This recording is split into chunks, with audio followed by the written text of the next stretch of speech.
young people after 1990 are moving in a sharply more liberal direction on issues of sexual morality, especially homosexuality. All young people are moving in a sharply more tolerant direction.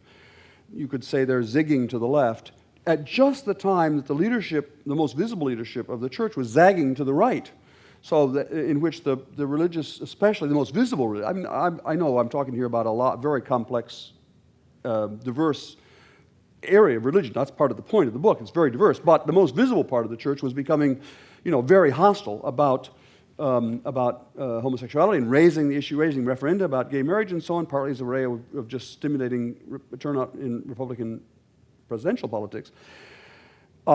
It's that discrepancy between where the young people were headed and where the most visible religious leaders were headed that has produced the growth of the young nuns. Now, I was actually in an interesting conversation not long ago with a leader of the religious right who said, "Look, you're blaming that on the church for not paying attention to the young people, but it was the young people who moved out there. It wasn't us. We stayed where we always were, and it's their fault." And I said, "Well, it doesn't much matter. I don't want to say who's to blame for this, but the consequence is there's a whole bunch of young people who are not in the pews that would otherwise be."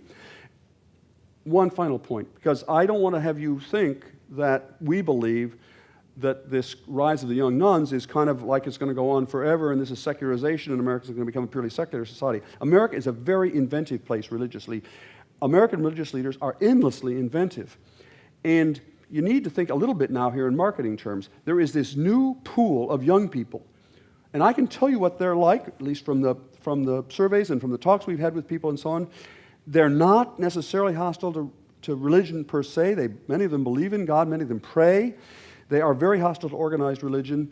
And the other defining characteristic is they're kind of moderate politically or left of center politically. And they definitely do not like intolerance of religion. So, together we can figure that out. What would you like if you're a marketer?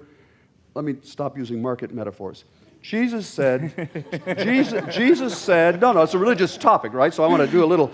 Jesus said to his disciples, "Be fishers of men." There's a pool, lots of fish, no anglers.